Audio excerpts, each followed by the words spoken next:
Kenny Lee Lewis from the Steve Miller Band and Kenny Lee Lewis and Friends at the Siren coming up this Saturday night. We're going to give away some tickets to the show here in just a few minutes.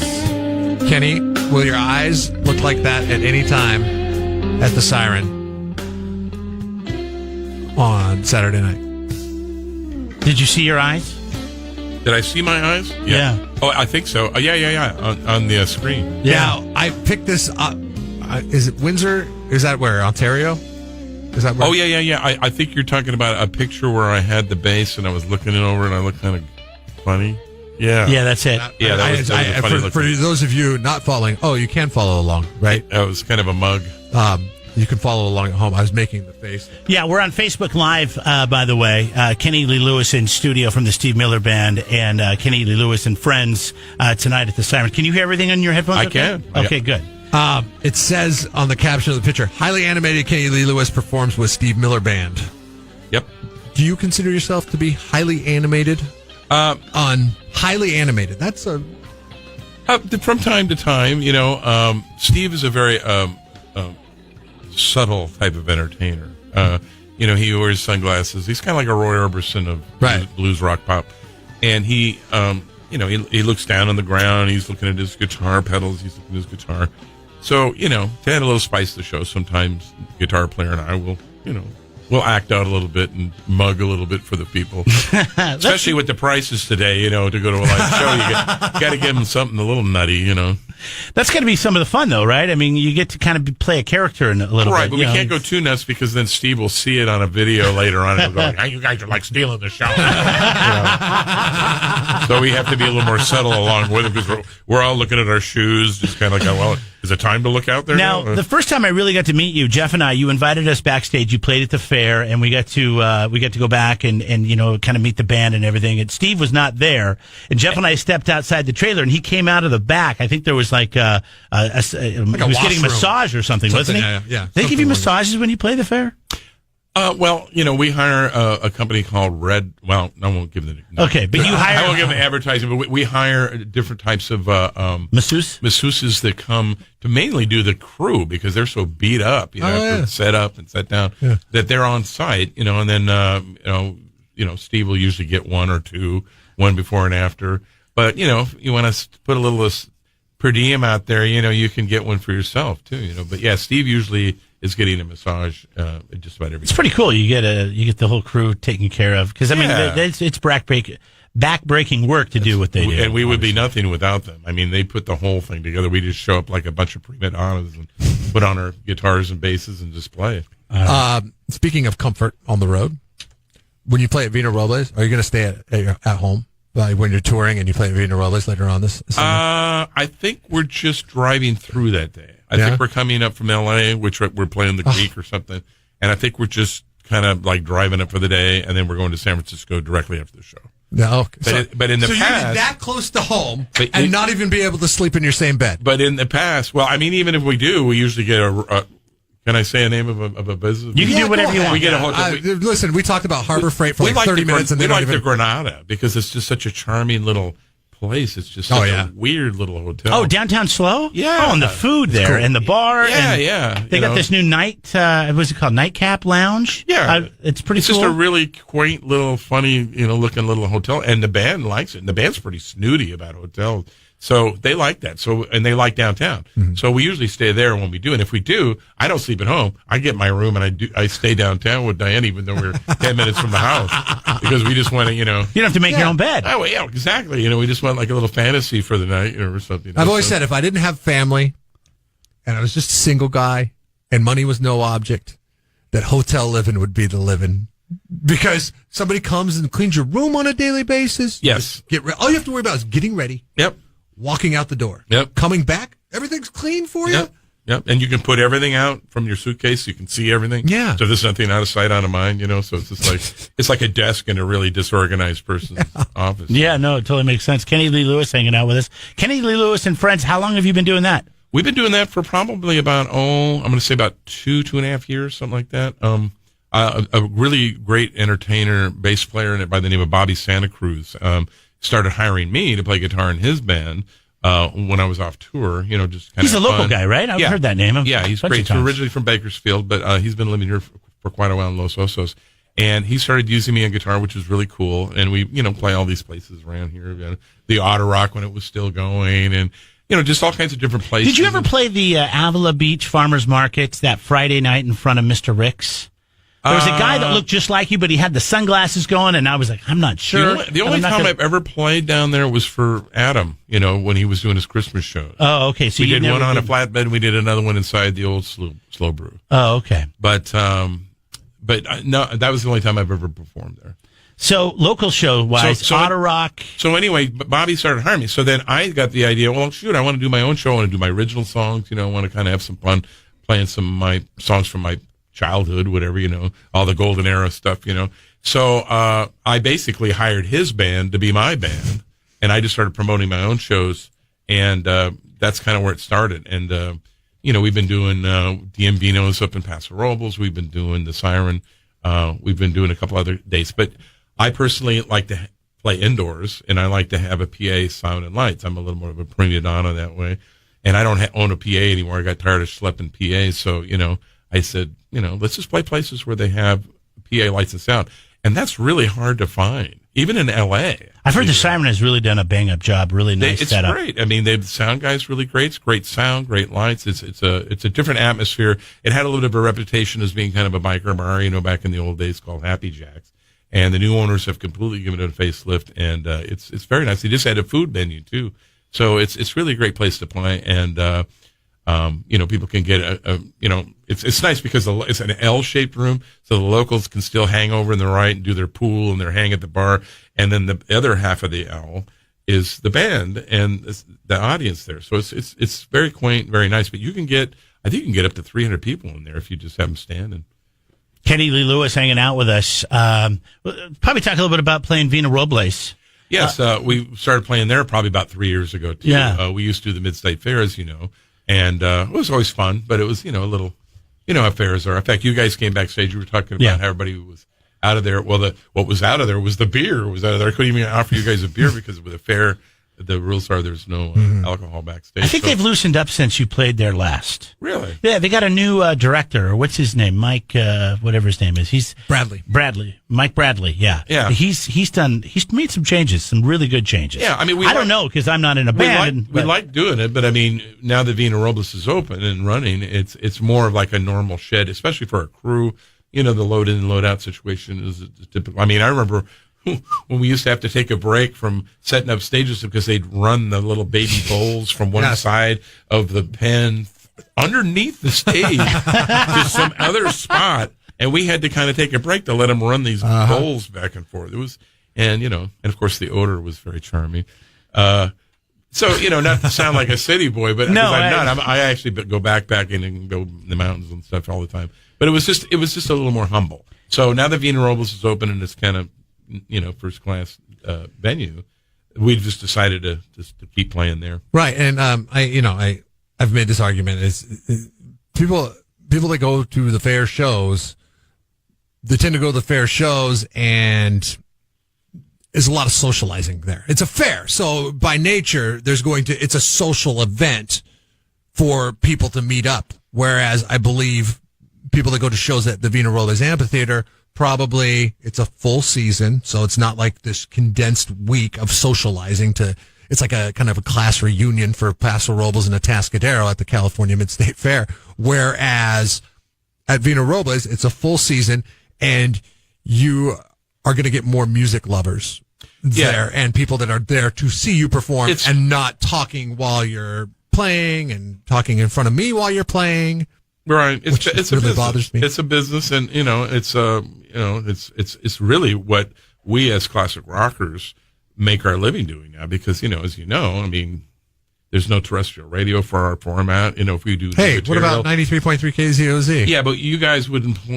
Well, you guys might, but I mean, most station programmers won't play new music by old artists because it wouldn't be classic rock. Yeah. It would be something new. Mm-hmm. So they'd have to come up with a format station that would be called Classic Rock new material. Rock is going through a very awkward teenage phase right now on the radio because, it was heavy for a while, then that kind of didn't work, and now this new alternative rock is, Jeff listens to it. I couldn't even tell you an artist, but it's give us somebody. Jack Johnson and... Well, that's he's classic now. Yeah. Well, who are you listening to? You bring it up all the time. Do you listen to Rainbow Kitten Surprise? No. You got to check them out, man. Yeah. Crazy band. Our tour manager has a band called Kitty Litter Disco. Oh. He does in L.A. once in a while. I love that name.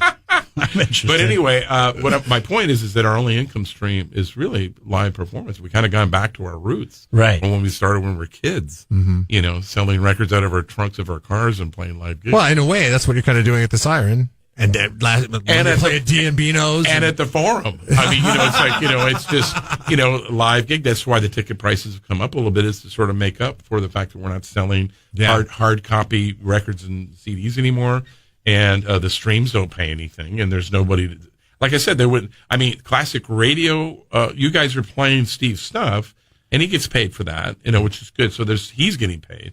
But as far as the band goes, we're not writing new material. I used to write for Steve, and we're just not doing new records. You're not getting anything from ASCAP when radio stations play the Steve Miller Band songs? No, because all those hits were recorded before I even got in the band. I got in the band in '81. Abracadabra album, I had songs on, but the Abracadabra is the only song from that album gets played, and I did not even play on that.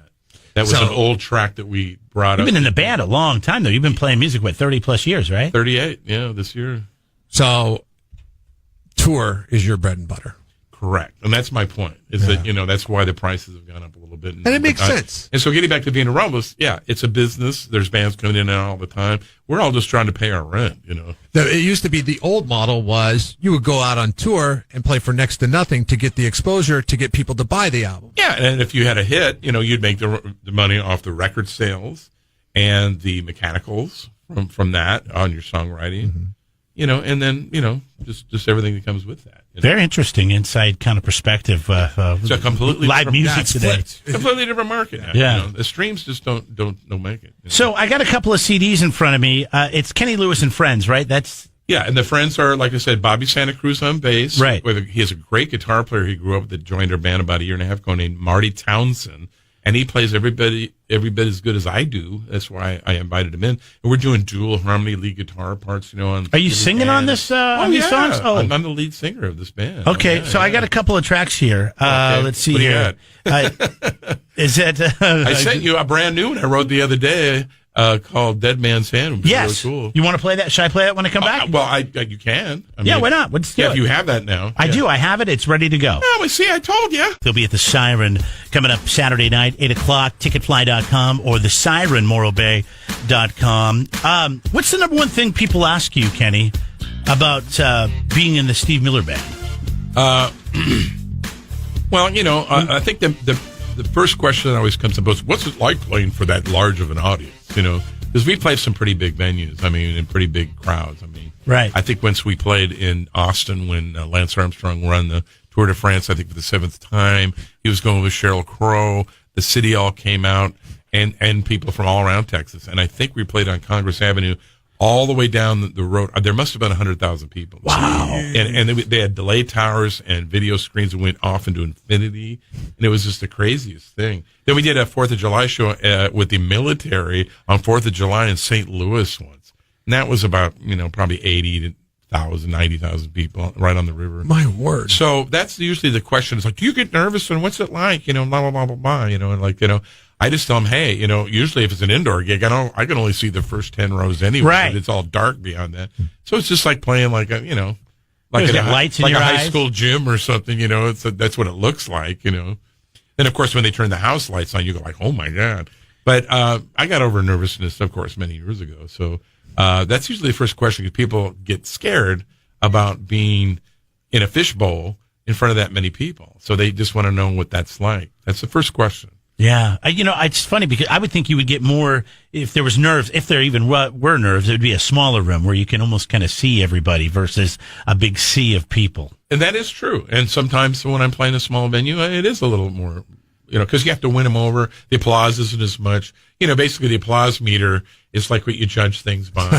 It's like being Queen for the Day. Remember the old Queen for the Day show? You guys are too young. They had a show called Queen for the Day, and they actually had a VU meter on the screen. And it was a sad story about the woman and her family and all the trials she'd been through, and they'd win like a washer or a dryer or something at the end of the show. But the way that they figured out the sorrow for her story was that the applause would go on the VU meter, and whoever had the highest VU rating would win. God, that's a horrible concept for a show. Google Queen for a Day. I'm going to watch that. It was an old black and white show. How is that not on current day? It was funny. I mean, geez. But with this reality spin to the world, right? Right. You would think this would be in other words, the hit. applause measured the amount of misery she'd gone through. Yeah, whether or not she was worthy of getting a washer and dryer. But that's kind of like what it's like in a small venue. When you're hearing less applause, unless they're just really ecstatic, it just sounds like a couple of little meat slaps. Yeah, that's great. What do you got next? It's like, What's your website? KennyLeeLewis.com. Okay. And Facebook, social media? I know you're on Twitter. I see that. Yeah, a little bit. I don't do that much, but, But a Kenny Lee Lewis artist page. Okay. And then there's a Barflies artist page with Barflies with a Z. And the Barflies website is barflieswithaz music.com. Now, this Barflies blues band song that we're going to play is called Dead Man's Hand. And you were telling us the story. Well, this is actually more like the Friends. This isn't the Barflies Blues Band song. I just wrote this the other day, and I recorded it in like 6 hours. Oh, wow. Okay. I wrote all the lyrics, and I recorded it in 6 hours. Isn't that normally when the hits come, is when a song comes to you that fast and you throw it down? I've been thinking about doing this story because I cut my hand about 5 years ago. Really bad. I cut some nerves in it. And I was just telling... Your playing hand? Yeah, I was just telling him... And so my ring and my little finger were both dead. I couldn't feel them. We were on the road when it happened.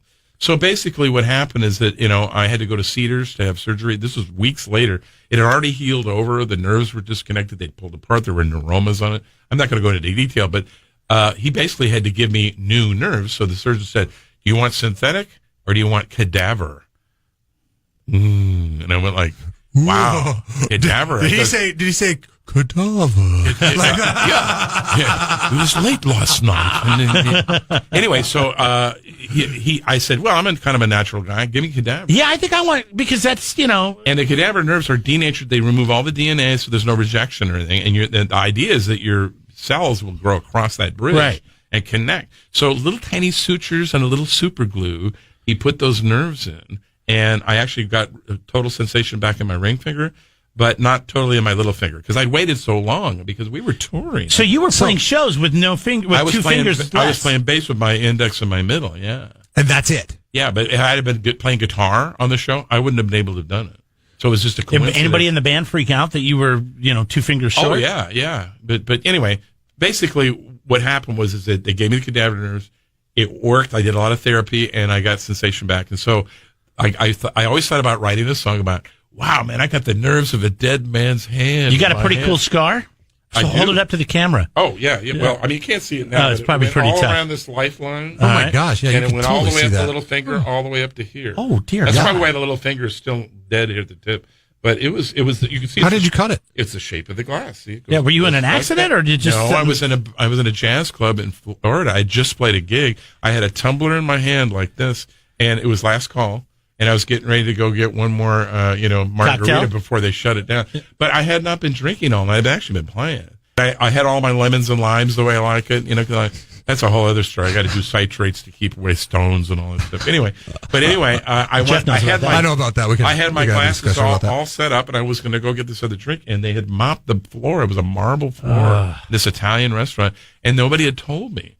And I'd already put on my sandals. I got on my stage clothes and stuff. And I made this turn with this tumbler in my hand, and I hit that soapy water, and I just went so fast that I had to throw my hands down to keep my head from hitting the tile. And when I did that, the tumbler was right in my hand. Oh. So it broke and just cut everything from here to here, arteries and nerves. Here's a great lesson from Kenny Lee Lewis. Yeah. If you're falling and you have a drink in your hand, throw whatever it is out of your hand. Yeah, I would have done that, but I would have afraid I was going to hit somebody. Yeah, who cares? It was so fast. No, I mean, it was one of those falls. It was so fast. It was just like that, No like kidding. that, So to protect the back of my head, I just immediately throw my hands down. So you said you were on a tour when it happened. How many nights did you have to play with just the two fingers? A lot. I think we did 2 more weeks, and then I went home for 2 weeks for consultation. But then he said, "You got to go into surgery now." I said, "We got to go to Canada in 2 weeks." He goes, "Well, what the hell? You got to get this done, otherwise you're going to have all this damage." We got to get a dead man's nerves. I said, "I can't. We got tours." So here we go. Yeah, check this out. This is the song. I just wrote this the other day. This is the song. Yeah. Dead Man's Hand. All right, new tune This from tells the story. Kenny Lee Lewis. This is KZOZ. Hang tight.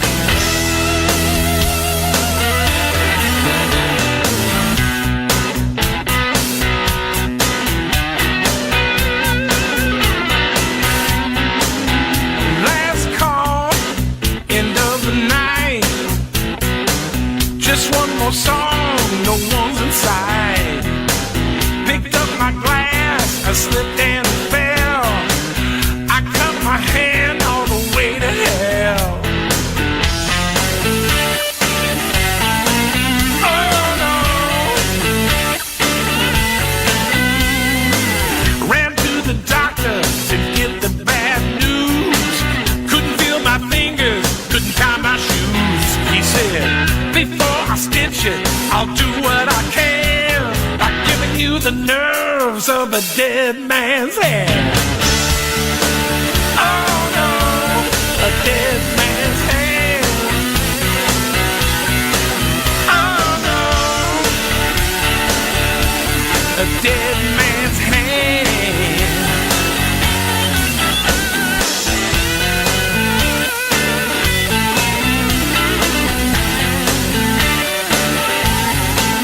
I said, "Hey doctor, how can this be? You know, it sounds pretty crazy, just between you and me." He said, "The only way your hand can be saved is by picking up the nerves from a dead man's grave." Oh man. Oh no. He said, "This man was famous, a real blues man, from Mississippi down in the Southland. But here's a warning, you must understand, you'll be playing all that blues with a dead man's hand." Oh no, a dead man's hand. You'll be playing the blues with a dead man's hand. Come on, use our hand.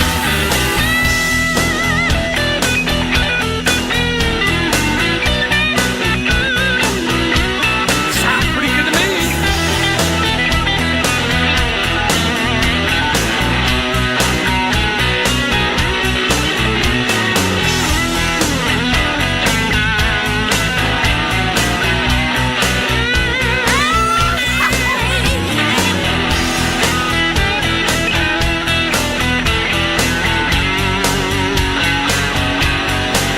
Well, the moral of the story, and on this you better think, if you're heading to that bar to get that last drink, you know it ain't worth it, better run if you can, or you end up with the nerves of a dead man's hand. Oh no, a dead man's hand. Playing the blues with a dead man's hand. Watch out, you're playing the blues with a dead man's hand. You're playing the blues with a dead man's hand. Whoa, a dead man's hand. Hey, hey, run as fast as you can.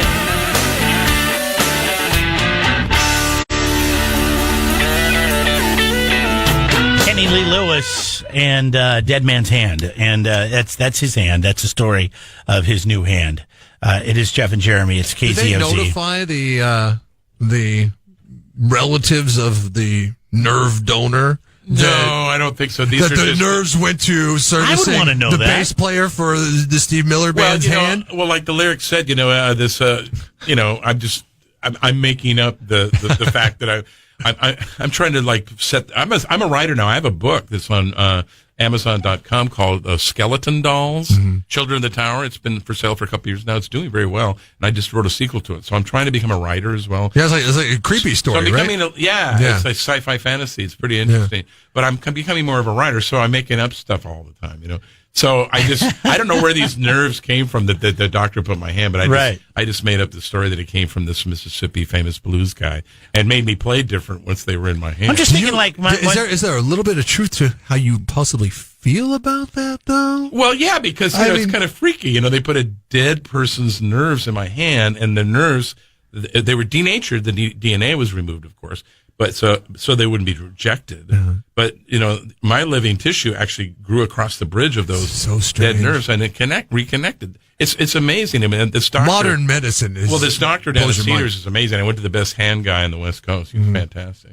I'm just saying, if my dad died and he donated my dad did die and he donated his corneas, and I'm like, if it went to a really cool person, I would think that'd be kind of neat to know. I think if they're big organs, I think that kind of makes the difference. Not but if nerves. It's just a little thing like they can't parse out nerves. I mean, these nerves might have come from somewhere else in the body, if you know what I mean. So what I was wanted to ask you, Kenny? You've been here for a long time. How did you end up in San Luis Obispo? My accountant moved to Nipomo after many years. We were living in L.A. at the time. She just wanted to get out of L.A., and she'd been there for a couple of years. And I used to always put my taxes on extension because I was always on tour, and I could never do my taxes, So I would always do them at the last minute, like in October. Then I have to run up to, Nipomo, sign the papers, put a check in there, and put it in the post office right in Nipomo. I swear I used to do that. and whenever it was October 11th or 15th, whatever. And in October in LA, it can still be 100 degrees, 105. Yeah. I was living in Santa Clarita at the time. And so I would come up here to Nipomo, and the weather was so cool, man. It'd be foggy and kind of more like the weather that I grew up with when I grew up in Sacramento as a kid. It would be a little more, seasonal, and Diane and I were getting tired of the traffic. We were getting tired of the heat and stuff. So I brought her up to kind of look at this place, man. It's great. Because we used to come up here in August to go visit my folks in Sacramento. And as you know, when the fog comes rolling in August out of Morro, up the thing, it can get down to 50 degrees in Morro Bay, in the middle of the summer. So we used to pop over the hill when it would be 105 out in the San Joaquin Valley, and it would be 50 degrees. We wearing a coat in Morro Bay. So we were getting older. Diane kind of likes colder weather. She grew up in Detroit. So we just went, this is great up here. We should think about maybe getting out of L.A., That was 13 years ago. Wow. And so we came up and we just started looking around. We found a house on Los Osos Valley Road near Foothill, and it was great. And we just decided to move the kids up here. And we just, because, I toured with Steve. I didn't have to be in L.A. anymore for the recording business because it had dried up anyway. Mm-hmm. And like we were just saying earlier, there's hardly any venues there that even have lights and sound and right. Stage and whatnot. Where you'd be playing based out of there regularly. I have really big, great players that have played on Jimi Hendrix records and everything you could think of. They play in bars in L.A. and they have to bring their own PA. So weird. And up until just recently, they were having to put out a tip jar just to make a little money for the night. But there's a couple new clubs there now that are actually kind of cool. One is called the Write-Off Room, which is literally a tax write-off. And that's how they were able to fund getting some people to go out and play and actually have some light, sound, PA, and a nice place to play. It's crazy.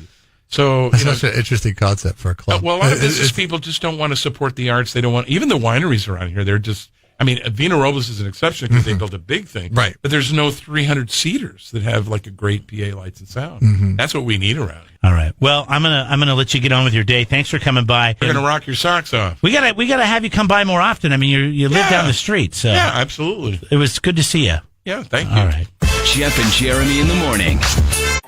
Subscribe to the Jeff and Jeremy podcast now on Apple Podcasts, Spotify, Google, and YouTube. It's your Central Coast commute-friendly podcast.